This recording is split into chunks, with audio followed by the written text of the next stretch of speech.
After studying this module, we will be able to learn about the background and key constructs of spiritual counseling. To understand the major contributions of spirituality to the field of counseling and psychotherapy, and explain the counseling process involved in the spiritual approach, and examine the techniques, procedures and intervention strategies adopted by the spiritual counselor. Spirituality is the highest attainment of a human life. Every individual has its own definition of spirituality, stemming out of his or her connection with the sacred. With the present paradigm shift, spirituality is gaining great momentum and recognition across the globe in all the fields. The role of spirituality in counseling is relatively new and still emerging, as unfortunately in past the spiritual dimension of human behavior was not given much importance. Rather, pioneering figures in psychology totally rejected the concept. However, the growing consensus and awareness, the misconceptions are fading away and giving it way to emerge pervasively.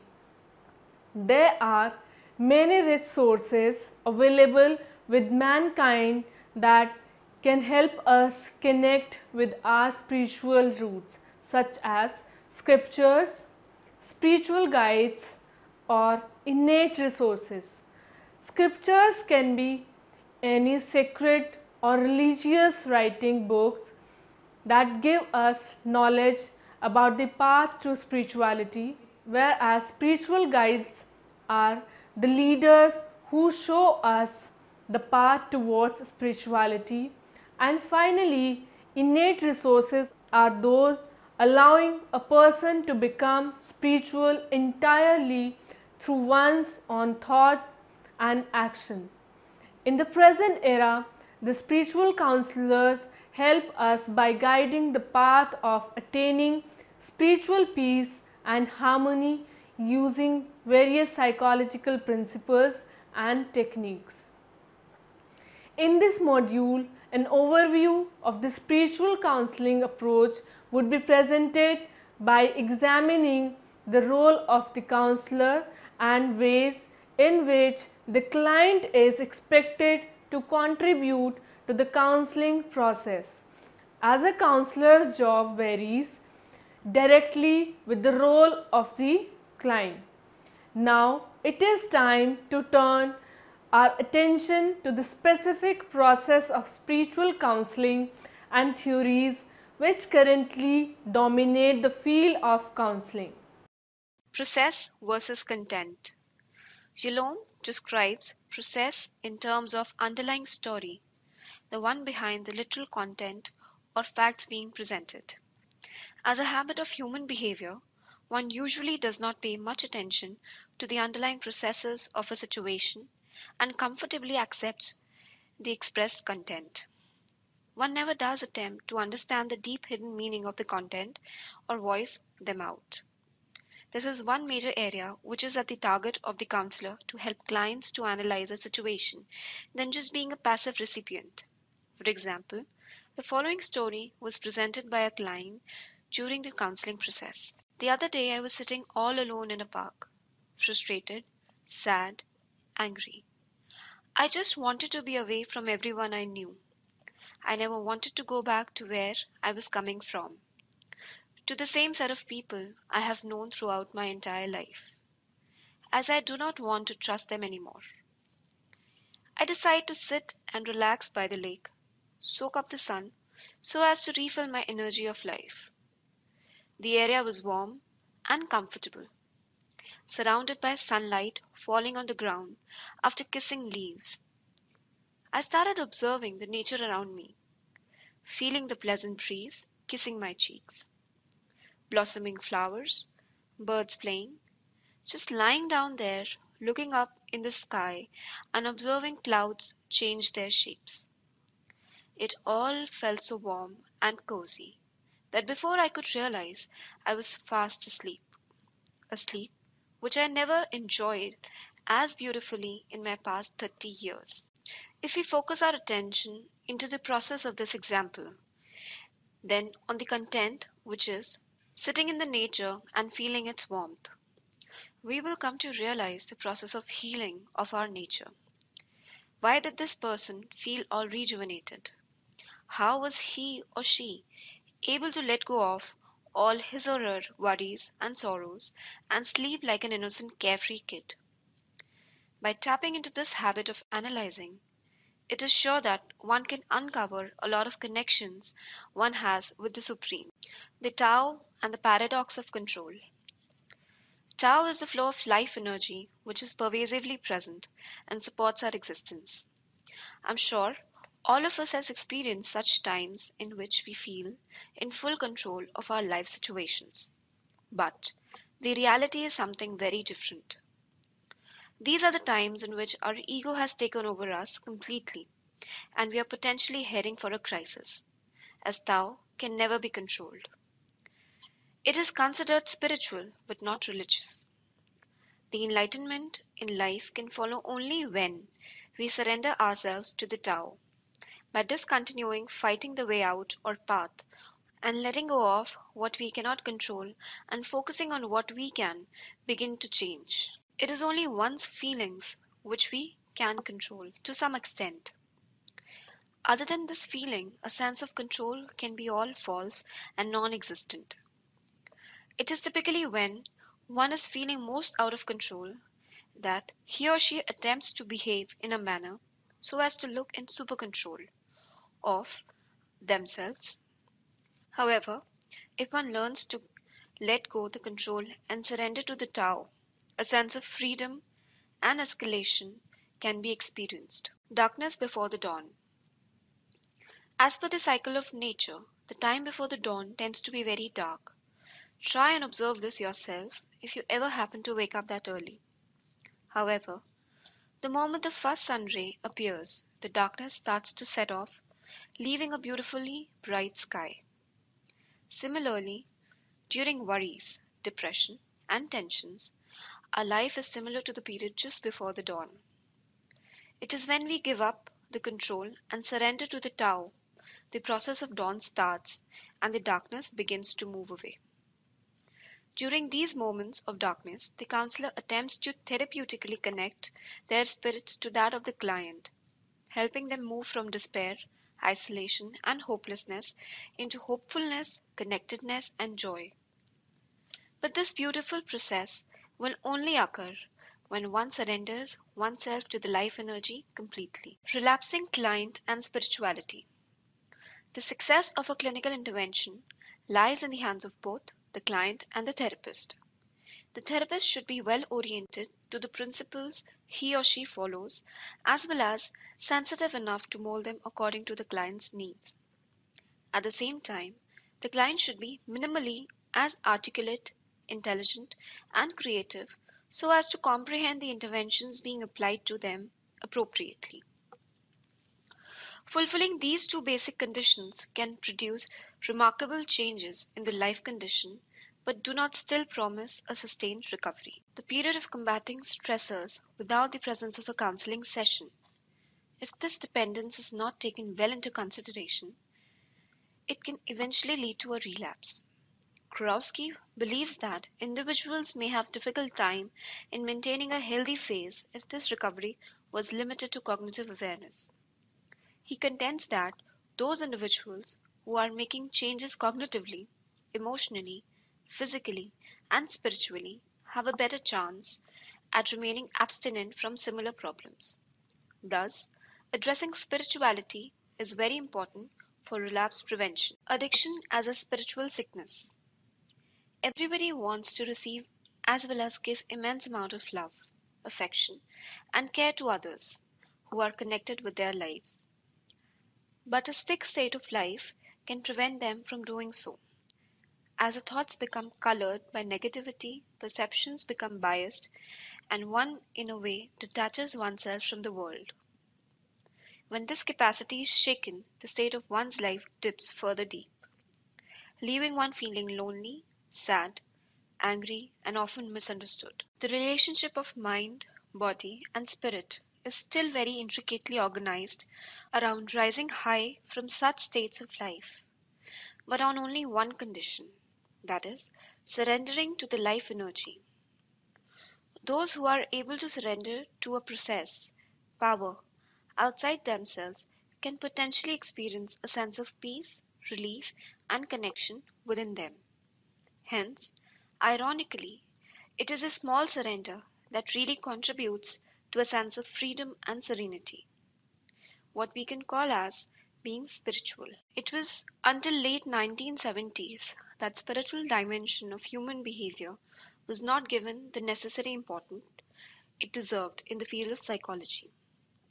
In 1977, Angel proposed the three-dimensional model of human behavior, the biopsychosocial model, under the knowledge of which only unidimensional or bidimensional models were employed. In 1999, Weber further proposed five dimensions of human behavior: biological, psychological, social, moral, religious, or spiritual. It was unfortunate, but few pioneering figures in the field never considered the concept of spirituality significant enough. One amongst them was Sigmund Freud, who totally rejected religion and denounced it as pathological. He believed that people must disregard religion altogether if they want to behave maturely. However, we now know that human behavior is multidimensional. Humans are not only psychosexual or psychosocial, but they're also psychospiritual. The spiritual development is the ultimate human development. Spirituality as the fifth force in counseling. A force can be defined as a dimension or a perspective which has had a wide impact on the processes of a profession, such as counseling or psychology. In psychology, the psychodynamic, behavioral, humanistic, and multicultural are generally regarded as the four main forces. It was Abraham Maslow who identified and recognized first three forces of psychology. The fourth force, multiculturalism, was first named by Paul Pedersen. Despite opposition by many, as spirituality was considered as an offshoot to multiculturalism, spirituality did eventually attain its status as the fifth force in the field of psychology. And fortunately, it is gaining recognition as a strong force in viewing human personality. There has been an increase in the interest in spiritual matters, and this has been reflected in both popular and professional literature. Role of spirituality in human problems. Human problems can be broadly categorized into three main categories, namely problems of the body, the mind, and the soul or life force. In addition, the human mind is capable of affecting both the body and the soul. Here, the psychosomatic problems, as we all know, refer to the problems which arise due to negative effect of mind on the body. The term psychospiritual relates to the disturbances arising due to disturbed relationship between mind and soul. Ultimate reasons for human problems. Ingersoll has developed a spiritual wellness inventory which can help in demonstrating that all problems are actually spiritual problems. He has proposed 10 dimensions in his inventory, including conception of the absolute or divine, meaning, connectedness, mystery, spiritual freedom, experience or ritual, forgiveness, hope, knowledge or learning, and present centeredness. With the help of this inventory, a person's problem in some way can be traced back to a person's spiritual well being. As without the feeling of connectedness, a person will feel lonely, depressed, isolated, etc. Assessing spirituality. Sandhu and Asrabadi have developed an empirically tested scale called the Experience-Based Spiritual Development Scale. To determine the current spiritual stage of their client, the counselors are encouraged to use this scale, which can also help them in preparing their client's psycho-spiritual profile to understand their counseling and spiritual needs. Goals of psycho-spiritual counseling and therapy. The ultimate goal of spiritual counseling, as we all know, is spiritual development. Therapy aims to enhance the client's awareness into it and help them take significant steps for the edification of their souls to achieve intimacy. Care of soul and cure of soul are the two additional concepts that are of great importance to the counselors and therapists. According to Shahs, cure of the soul is closely linked to a number of basic concepts such as wrongdoing, guilt, repentance, confession, conversion, and change of mind. Benner described it as an integration of the action and thought, conscious and unconscious, interior life and external behavior, and body and soul. Frame discussed the work of five different theorists who focused on the linear and hierarchical progress of people's religious or faith development. These theorists include Jordan Allport's theory of religious sentiments, James Fowler's stages of faith development, Michelle Washburn's stage of psychospiritual development, Fritz Ozer's stage of religious judgment, and Guanya's stage of faith. All these models are useful for counselors and psychotherapists because they provide a framework for understanding how clients develop religious or spiritual interests. However, they do have certain limitations as well, which can be enlisted as follows. First, spiritual development not necessarily follows the linear progression in sequential stages as mentioned in these models. Second, most of these models seems to minor Kohlberg's developmental stages or Piaget's cognitive development stages. And finally, they seem to have confused spirituality with religion. The following seven stages of spirituality was conceptualized by Morgan, in which religion may or may not play a role. However, these stages are experience-based stages of spirituality. First, scourge. Second, emerge. Third, purge. Fourth, diverge. Fifth, research. Sixth, converge. And seventh, merge. First, scourge. It is a stage in which a person's spiritual interests are dormant. At this level, the individual is mostly egocentric and is focused majorly on materialistic matters. Spirituality is of very little or no interest. It can be best described as a spirituality stage. Second, emerge. For some individuals, emerging from a major life event or trauma in the previous stage of surge can result in making one spiritual. At this stage, an awakening into the spiritual life can be facilitated by a spiritual teacher, guru, or a preceptor. In absence of a living guru, a scripture can serve as the source of the inspiration. This stage can be described as a transforming stage and can also facilitate further transformation to the higher stages. Spirituality becomes important for the first time for a person in this stage. Third, purge. This stage is characterized by individual rejecting materialistic and worldly pleasures. At this level, the individual changes its path. As spiritual concerns become more important than materialistic interests, a person makes conscious efforts to curtail and maintain certain daily habits such as lust, greed, anger, worldly attachments, etc., which act like barriers to the spiritual life. Fourth, diverge. Spiritual ascent is not steady or linear. A person might start experiencing divergence, leaving a spiritual path or going back to old materialistic ways of loving. There may be loss of interest in the spiritual matters during this stage. However, this setback is generally transitory. Fifth, research. During this stage, the individual comes back to the stronger spiritual understanding after having slipped or regressed or suffered a loss of interest in the previous spiritual journey. At this stage, it all becomes important once again, and a renewed interest is revived more vigorously. 6. Converge. Persons experiencing convergence are on a very deliberate and conscious spiritual path.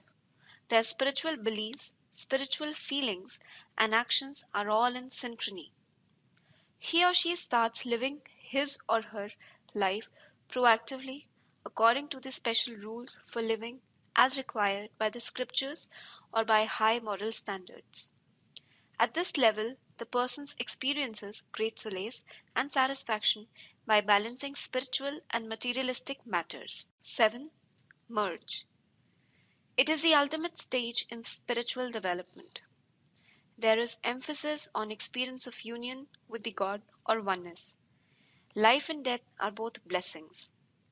At this highest stage of spiritual realization, suffering and comforts are the same as they both come from the same Supreme Being. A person generally achieves the highest level of serenity at this level. Let us summarize what we have discussed. The role of spirituality in counseling is relatively new and still emerging, as unfortunately in the past the spiritual dimensions of human behavior was not given much importance.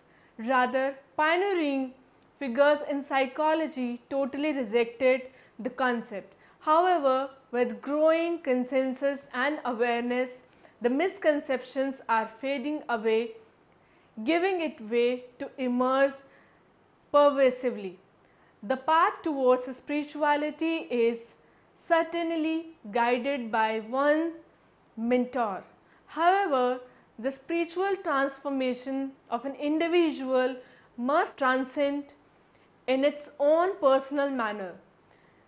It is a process of understanding the underlying meaning behind situation one comes across in everyday life, then just to passively accept the contents we receive.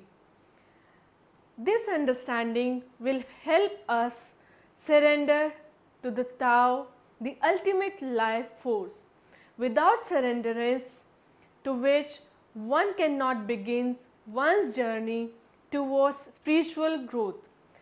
As the deep darkness before the dawn is illuminated with sunlight, similarly one's soul darkness will be illuminated on the path towards spirituality, the ultimate goal of which is to enhance the client's awareness and help them take significant steps for the edification of their souls to achieve intimacy and peace in mind, body and soul. The success of a clinical intervention lies in the hands of both the client and the therapist. The therapist should be well oriented to the principles she or he follows, as well as sensitive enough to mount them according to the client's needs. At the same time, the client should minimally as articulate, intelligent and creative so as to comprehend the interventions being applied to them appropriately. Everybody wants to receive as well as give immense amount of love, affection and care to others who are connected with their life. But a sick state of life can prevent them from doing so, as the thoughts become colored by negativity, perceptions become biased, and one in a way detaches oneself from the world. When this capacity is shaken, the state of one's life dips further deep, leaving one feeling lonely, sad, angry, and often misunderstood. 7 stages of spirituality was conceptualized by Morgan, in which religion may or may not play a role. However, these stages are experience-based stages of spirituality. The first stage is scourge. It is a state in which a person's spiritual interests are dormant. The second stage is emerge. For some individuals, emerging from a major life event or trauma in the previous stage of surge can result in making one spiritual. At this stage, an awakening into spiritual life can be facilitated by a spiritual teacher, guru, or a preceptor. The third is purge. This stage is characterized by individual rejecting materialistic and worldly pleasure. At this level, the individual changes its path as spiritual concern become more important than materialistic interest. And the fourth is diverge. Spiritual ascent is not steady or linear. A person might start experiencing divergence, leaving a spiritual path and going back to old materialistic ways of loving. Next is research. During this stage, the individual comes back to the stronger spiritual understanding after having slipped or regressed or suffered or loss of interest in the previous spiritual journey. Next is converge. Person experiencing convergence are on a very deliberate and conscious spiritual path. Their spiritual belief, spiritual feelings and actions are all in synchrony. And the seventh is merge. It is the ultimate stage in spiritual development. There is emphasis on experience of union with God or oneness. Life and death are both blessings.